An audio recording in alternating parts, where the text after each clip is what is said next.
Shri Mohandas sir, എത്ര ഗംഭീരമായിട്ടാണ് കോൺഗ്രസ് ഇത് കൈകാര്യം ചെയ്തത്. അവർ പ്രസ്താവന ഇറക്കി, അവർ അതിൽ ആശങ്ക അറിയിച്ചു, മതന്യൂനപക്ഷങ്ങളെ രക്ഷിക്കണമെന്ന് പറയുന്നു. പക്ഷേ മോദി സർക്കാർ വേണ്ട കാര്യങ്ങൾ ചെയ്യുന്നില്ല, പാർലമെന്റിൽ ചർച്ച കൊണ്ടുവരുന്നില്ല. മോഹൻദാസ് സാർ, പാർലമെന്റിൽ ചർച്ച കോൺഗ്രസ് ആവശ്യപ്പെട്ടോ? കോൺഗ്രസ് ആവശ്യപ്പെട്ടത് അദാനി വിഷയവും പിന്നെ വേറെ ഏതാണ്ടൊക്കെയാണ്. ബംഗ്ലാദേശിന്റെ കാര്യം പാർലമെന്റിൽ കോൺഗ്രസ് റേസ് ചെയ്തിട്ടില്ല. ഗവൺമെന്റ് ഓഫ് ഇന്ത്യ ചെയ്യാത്ത പല കാര്യങ്ങളുണ്ട്. ആ ചെയ്യാത്ത കാര്യങ്ങൾ കുറ്റപ്പെടുത്താൻ പോലും കോൺഗ്രസ് തയ്യാറല്ല. കോൺഗ്രസിന്റെ വിഷയം മണിപ്പൂരും അദാനിയുമാണ്. അദാനിക്ക് അമേരിക്കയിൽ കേസുണ്ടെങ്കിൽ ഇന്ത്യൻ പാർലമെന്റിൽ കച്ചറയുണ്ടാക്കുന്നത് എന്താ? കേസുണ്ടെങ്കിൽ കേസുണ്ട്, ആ കേസ് അതിന്റെ പാട്ടിന് പോകാൻ അയാളെ അറസ്റ്റ് ചെയ്യുകയോ ചെയ്യാതിരിക്കുകയോ എന്തെങ്കിലുമൊക്കെ ചെയ്യും. ഇത് പാർലമെന്റിൽ എന്ത് ചർച്ച ചെയ്യാനാണ്? മാത്രമല്ല, പാർലമെന്റിന്റെ JPC അന്വേഷണം വേണം. കഴിഞ്ഞ എത്ര ദിവസമായി പാർലമെന്റ് ഫംഗ്ഷൻ ചെയ്തിട്ടില്ലല്ലോ. ശീതകാല സമ്മേളനം വിളിച്ചത് മുതൽ പാർലമെന്റ് ഫംഗ്ഷൻ ചെയ്യാൻ കോൺഗ്രസ് സമ്മതിച്ചിട്ടില്ല, പ്രതിപക്ഷ പാർട്ടികൾ സമ്മതിച്ചിട്ടില്ല. ഇപ്പൊ എന്താന്ന് വെച്ച് കഴിഞ്ഞാൽ പതുക്കെ മമതാ ബാനർജി അതിൽ നിന്ന് പിന്മാറി. ഇത് മുതലാവുന്ന പരിപാടിയല്ല. ദിവസവും രാവിലെ വന്ന് കച്ചറ ഉണ്ടാക്കുക എന്ന് പറയുന്നത് മുതലാവില്ല. അവര് പിന്മാറി. ഇടതുപക്ഷം ഇത് നമുക്ക് മുതലാവുന്നൊരു കാര്യമല്ല കേട്ടോ എന്ന് അകത്ത് പറഞ്ഞുകൊണ്ടിരിക്കുന്നത്. ഇത് പത്രവാർത്ത വന്നതാണ്, എനിക്കറിയില്ല അകത്ത് എന്ത് സംഭവിച്ചു എന്ന്. ആ അവസ്ഥയാണ്. അവിടെയൊന്നും ബംഗ്ലാദേശ് വിഷയമല്ല. ഈ ഒരു സ്റ്റേറ്റ്മെന്റ് ഇറക്കി, അത് ജയശങ്കർ സ്വാഗതം ചെയ്തു, കഴിഞ്ഞു. ഇതാണോ ബംഗ്ലാദേശിൽ ചെയ്യേണ്ടത്? ഈ ജനാധിപത്യ രാജ്യത്ത് സർക്കാരിനെ ഒരു പ്രത്യേക കാര്യം ചെയ്യാൻ പ്രേരിപ്പിക്കാം, ചെയ്യാതിരിക്കാനും പ്രേരിപ്പിക്കാം. അത് ബേസിക്കലി നടക്കുന്നത് തെരുവിലാണ്. തെരുവ് എന്ന് കേൾക്കുമ്പോൾ കലാപമാണ്, വർഗീയമാണ് എന്നൊന്നും വിചാരിക്കണ്ട. അങ്ങനെ വ്യാഖ്യാനിച്ചാൽ പേടിച്ചു പോകുന്ന ആളുമല്ല ഞാൻ. വർഗീയ കലാപം, വർഗീയത പറയരുത്. എന്താ വർഗീയത പറഞ്ഞാൽ? വർഗീയത ചെയ്യുന്നു, പിന്നെ പറയുന്നതിന് എന്താ കുഴപ്പം? വർഗീയത പറയരുത് എന്നൊരു നിയമമുണ്ടോ നാട്ടിൽ? എനിക്കറിയില്ല, ഇല്ല എന്നാണ് എൻ്റെ വിശ്വാസം. നിങ്ങൾക്ക് കമ്മ്യൂണലായിട്ട് സംസാരിക്കാം. കമ്മ്യൂണൽ കോൺഫ്ലിക്റ്റ് ഉണ്ടാക്കാൻ മനഃപൂർവ്വമായിട്ട് നിങ്ങൾ പ്രൊപ്പഗാൻഡ നടത്തിയാൽ അത് കുറ്റകരമാണെന്ന് പറയാം. പക്ഷേ ഒരു വിഭാഗത്തിന് വേണ്ടി സംസാരിച്ചാൽ, അവർക്ക് വേണ്ടി ശബ്ദമുയർത്തിയാൽ അത് തെറ്റാവില്ല, അത് ശരിയാണ്. പക്ഷേ ഇവിടെ ഇവരുണ്ടാക്കി കൊണ്ടുവന്നിരിക്കുന്ന ഒരു ഇക്വേഷൻ, ഹിന്ദുവിനെ പറ്റി സംസാരിക്കാൻ പാടില്ല, അങ്ങനെ സംസാരിച്ചാൽ വർഗീയം. ഇസ്ലാമിനെ പറ്റി സംസാരിച്ചാലോ അത് സ്വർഗീയം. ഇപ്പോ പല ഈ ലോകത്ത് പല യുദ്ധങ്ങൾ എപ്പോഴും നടക്കുന്നു. യുദ്ധം പരിഹാരമല്ല, അല്ല എന്നൊക്കെ എല്ലാവർക്കും അറിയാം. പക്ഷേ യുദ്ധമല്ലാതെ വേറെ എന്താ പരിഹാരം? അങ്ങനെ പരിഹരിച്ചിട്ടുള്ള പ്രശ്നങ്ങളുണ്ടോ?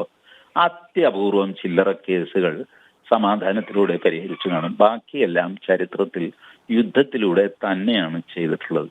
യുദ്ധത്തിന്റെ ടെക്നിക്സ് മാറുന്നു. പണ്ടൊക്കെ ആർമി അയച്ച് യുദ്ധം ചെയ്യുമായിരുന്നു. ഇപ്പൊ അകത്ത് കലാപം ഉണ്ടാക്കിയിട്ട് ആ സർക്കാരിനെ മറിച്ചിട്ട് അവിടെ അരാജകത്വം ഉണ്ടാക്കുന്നു. ബംഗ്ലാദേശില് ഇടപെടണം. ആരോടാ ഇടപെടണ്ടേ?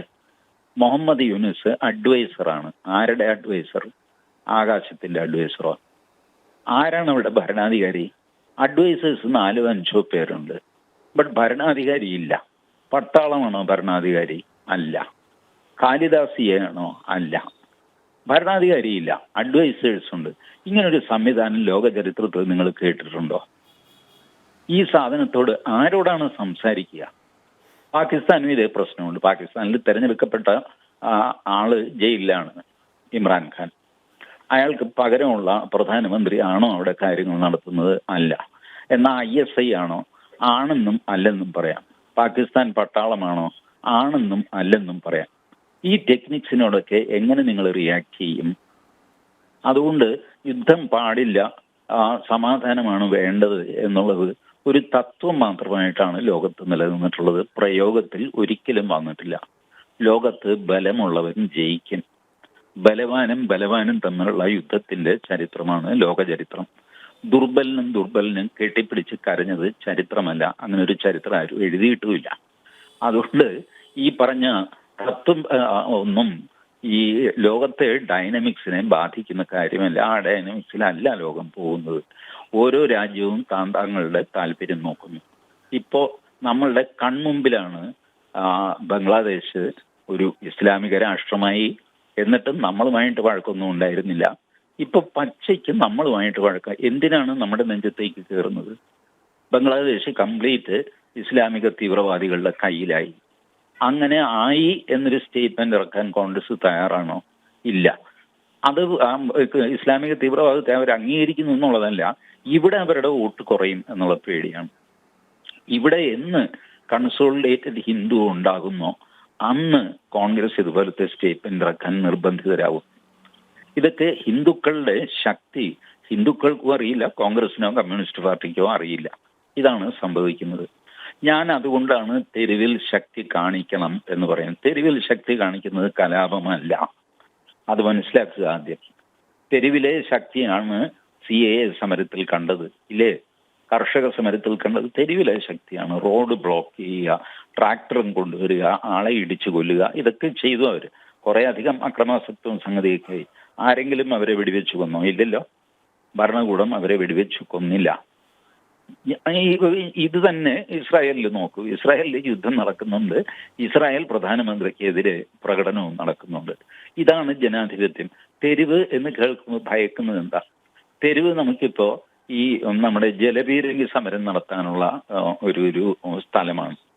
4 ബാരിക്കേഡ് പോലീസുകാർ കൊണ്ടുവരും, പിള്ളേർ ഓടിച്ചെന്ന് അത് കുലുക്കും, ജലപീരങ്കി വെള്ളം ചീറ്റും, സമരം കഴിയും. ഇതുപോലത്തെ ഭോഷ്കുകൾ അവസാനിപ്പിച്ചിട്ട് റിയൽ ഇഷ്യൂസിന് തെരുവിലിറങ്ങാൻ ജനം തയ്യാറാകണം. തെരുവിലെ ജനങ്ങളുടെ സപ്പോർട്ട് ഒരു ജനാധിപത്യ ഭരണാധികാരിക്ക് ആവശ്യമാണ്. Whether I will be supported by my people എന്നുള്ള ചോദ്യത്തിന് തെരുവിൽ ജനങ്ങൾ ഉത്തരം കൊടുത്തേ മതിയാവും.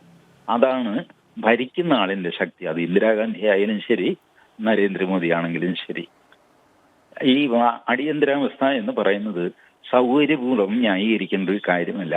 കാർഗിൽ യുദ്ധം ഒരു ഔദ്യോഗിക യുദ്ധമായിരുന്നില്ല, അങ്ങനെ ഇങ്ങനെ എന്നൊക്കെ പറഞ്ഞിട്ട് എന്തിനാണ് ഇങ്ങനെ ബെൻഡിങ് ബാക്ക്വേർഡ്സ് നടത്തി ന്യായീകരിക്കുന്നത്? Vajpayee had the guts to fight that war without declaring an internal emergency, because internal emergency creates a lot of trouble for the citizens.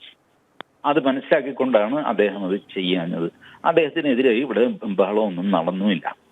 അദ്ദേഹത്തിനെതിരെ ബഹളം നടന്നപ്പോൾ എന്ത് സംഭവിച്ചു? അദ്ദേഹം കീഴടങ്ങുകയും ചെയ്തു. അതാണ് നമ്മളുടെ കാണ്ഡഹാർ സംഭവം. ഒരു വിമാനം റാഞ്ചി കൊണ്ടുപോയി ആ തീവ്രവാദികളെ വിട്ടുകൊടുക്കണമെന്ന് പറഞ്ഞു. വിട്ടുകൊടുക്ക് തീവ്രവാദികളെ എന്ന് പറഞ്ഞിട്ട് എല്ലാവരും കൂടെ വാൻ ബഹളം ഡൽഹിയിൽ റാലിയൊക്കെ നടത്തി. വാജ്പേയി കീഴടങ്ങി തീവ്രവാദികളെ വിട്ടുകൊടുത്തു. ജനാധിപത്യത്തിൽ തെരഞ്ഞെടുക്കപ്പെട്ട പ്രധാനമന്ത്രിയല്ലേ അദ്ദേഹം. എന്തുകൊണ്ട് കീഴടങ്ങി? കാരണം തെരുവിൽ ജനം അദ്ദേഹത്തിനെതിരാണ് എന്ന് മനസ്സിലായി, അദ്ദേഹത്തിന് കീഴടങ്ങേണ്ടി വന്നു. ഇഷ്ടമുണ്ടായിട്ട് ചെയ്തതല്ല ആ പ്രവൃത്തി, ജനങ്ങളുടെ പ്രഷർ സഹിക്കാതെ വന്നപ്പോൾ ചെയ്ത പ്രവൃത്തിയാണ്. ആ പ്രവൃത്തി അബദ്ധമായി പോയി എന്ന് പിന്നീട് എല്ലാവരും സമ്മതിക്കുന്നു.